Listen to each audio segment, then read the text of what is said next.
You are listening to the Toxic Mold Podcast with my husband, Steve Worsley, the toxic mold expert and your number one source for mold consulting and mitigation in the USA. Here is episode 160, Must-Have Tools to Prevent a Toxic Mold Infestation. Before we get started on this episode, a short or not so short disclaimer. While all attempts have been made to verify the content provided in this podcast, neither the podcaster or the producers assume any responsibility for errors, omissions, or alternative interpretations of the issues discussed herein. All information stated in this podcast is the opinion of Steve Worsley. Steve Worsley is a mold specialist with over 20 years of experience in the construction and mold industry. The Toxic Mold Podcast is for information sharing purposes only. The views expressed are those of the podcaster and his alone. These views should not be taken as expert instruction or commands. While there may be references to medical conditions and symptoms, all solo podcast episodes are the opinion of Steve Worsley, and any medical questions or concerns shall be addressed with the appropriate licensed medical professional or professionals. As the podcaster refers to different mold types, please be aware that Steve Worsley is not a microbiologist, and questions concerning mold specifics should be answered by the appropriate professional. The listener is 100% responsible for his or her own actions. You can check out Steve's books on Amazon about mold and dealing with mold in your home at amazon.com/author/Steve Worsley. And if you're interested in scheduling a mold consultation, over the phone consultation with Steve, you can be sure to find out more about those and his availability at cnccontractorservices.com. Now, let's get to the episode. Hello, everybody. Welcome to a brand new episode of the Toxic Mold Podcast. Steve, we're talking about must-have tools to prevent black mold infestations. Yes, like not equipment like we use, not the expensive stuff, but just, and we've done podcasts about it before, and I'm sure we don't repeat everything exactly like we've done before, but it's just tools that our clients can have so that they can prevent mold infestations before it gets to where you have to hire someone like us. Absolutely. So what would you say are, why should listeners have the tools, first of all? I think that's why. Why have them? For the mold prevention and to prevent the mold infestations, and to, like a flashlight's to discover a mold infestation. It's just something. Some of our listeners are like, oh yeah, we have all this stuff. And then some of our listeners are like, yeah, we barely have a little tiny toolbox in our house with a hammer and a few screwdrivers. Not everybody is like me that has tools everywhere. What about the not handy people like myself? I mean, should you still have the tools even if you may not know what they do or how to use them? Yeah, for our listeners, I mean, a flashlight doesn't take a whole lot of training. That's true, but the other stuff might. Well, I mean, if you have a humidity gauge, there's not much to it. Okay. A box fan, an air purifier. So none of this is out. None of this is going to be too hard for us non-handy folks. They're not getting a table saw out. Or Sawzall, or, air scrubbers, or even air scrubbers are not that difficult to know how to operate them. But, these are tools, a vacuum. Hopefully, our listeners know how to operate a vacuum. And it's, we talk about vacuum, it's not an upright. It's a wet dry. Wet dry vac. So yeah, I mean, I would hope that they know how to use these things. And if they don't, they need to hire a professional. Or they could call me YouTube and learn. Yeah, that's like we talked about a few weeks ago about doing mold mitigation. YouTube's what I do it. I'll have to admit it. I'm not a mechanic, but if something needs to be fixed on one of the vehicles, I just YouTube it because it's cheaper than taking it into a mechanic. But what I'm fixing on our vehicles isn't making me sick.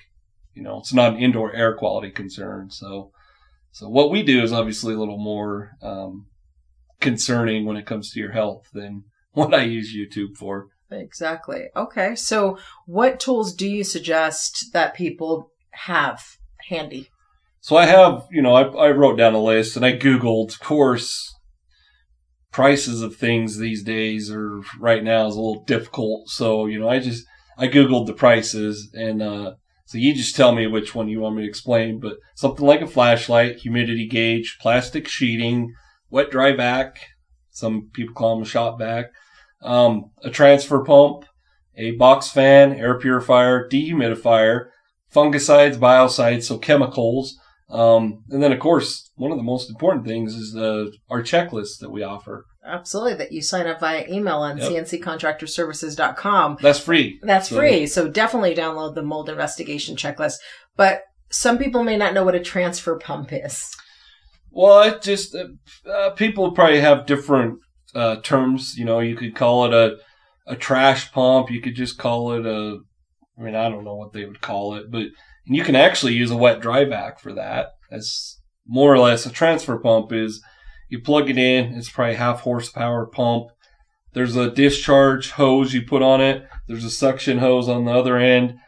And what you'd use that for is, let's just say your basement it flooded. You got a lot of water. You could suck the water, transfer the water from the basement to the exterior.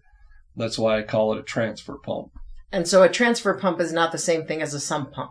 No. Okay. No, a transfer pump's just something that you pull out and use as needed, whereas a sump pump is typically, not all the time, it's typically an attached fixture.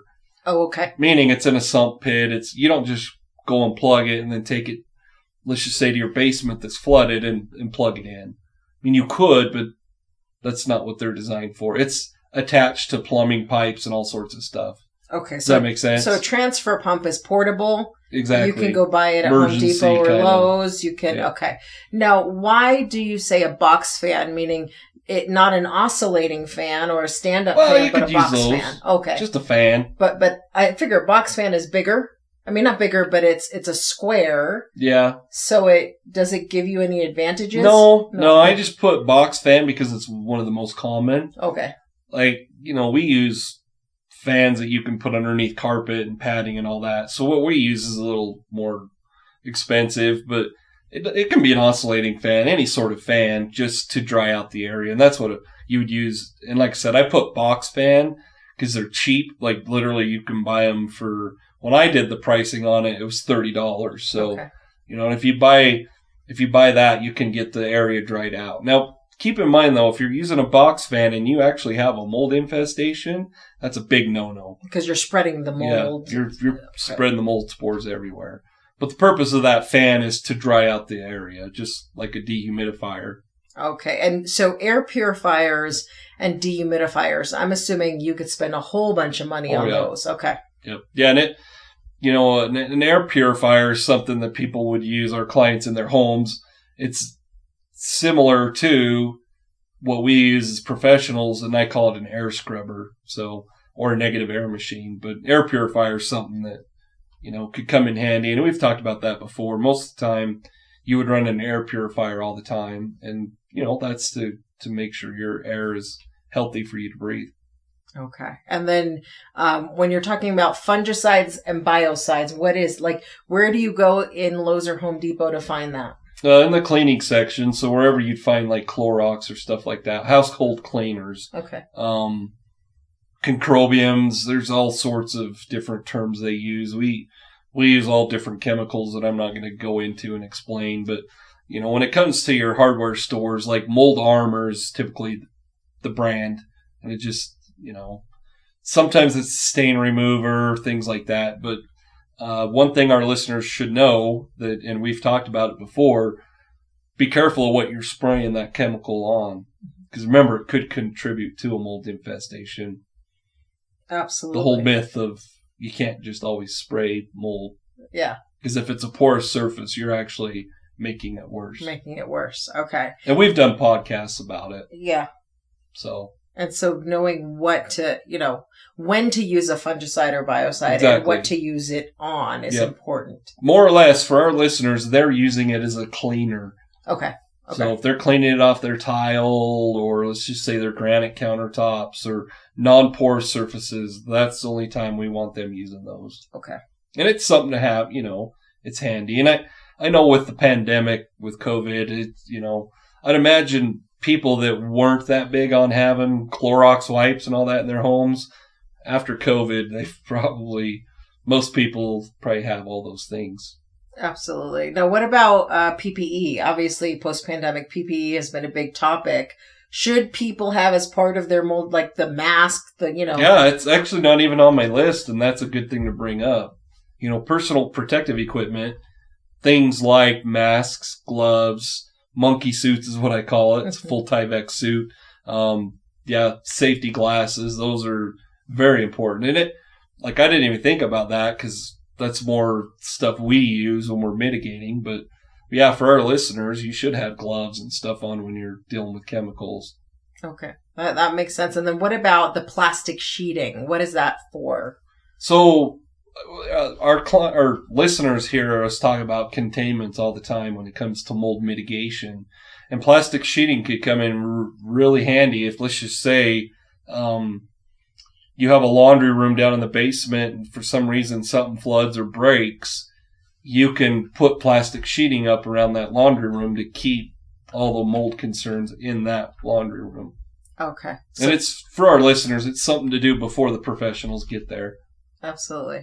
And so make sure you can contain. Yep. Prevents cross-contamination. That's what the plastic sheeting's for.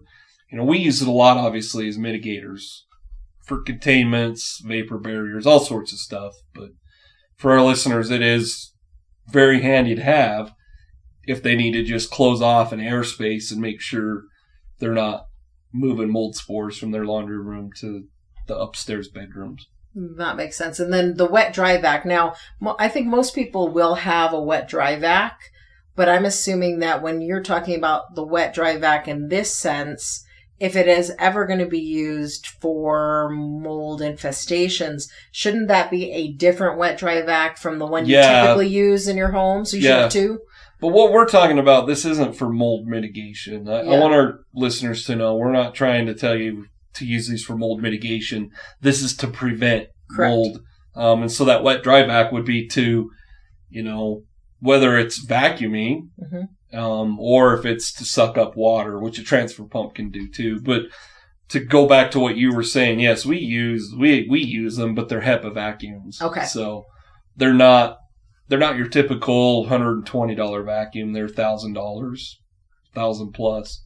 So for what we're doing. Absolutely. So, but for our listeners, make sure, we're not telling you guys to use this for mold mitigation. No, this is prevention. Exactly. Yeah. And then the humidity gauge, as you've said on many episodes, is important just to see where your humidity in each room is at. Yep. And it, like we've always said, prevention is, it's important because if you're not paying attention to the humidity in different rooms, you don't know what's normal and what's abnormal. Exactly. I mean, we've talked about it before, like in our bathrooms, we have humidity gauges. After you're done showering, that the humidity is like 70%. 20 minutes later, it's dropped down to 40.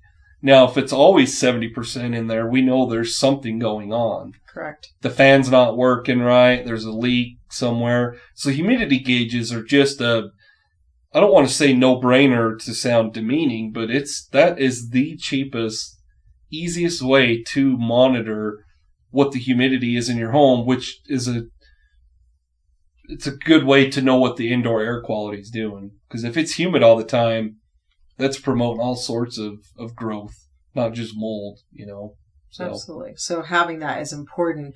What about flashlight? Can people buy a cheap flashlight at Walmart and that will do? Or do they need a more heavy duty, like a mag light kind of thing? Well, they could buy just something cheap, but you know me and my flashlights. I love my high-tech ones, but you can buy a nice LED flashlight, and, that's the type that we use.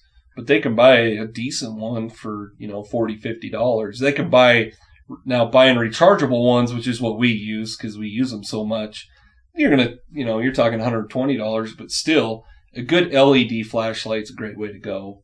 And, we have, in the mold box, we have the flashlight. It's not it's an LED, but it's not the expensive one. Yep.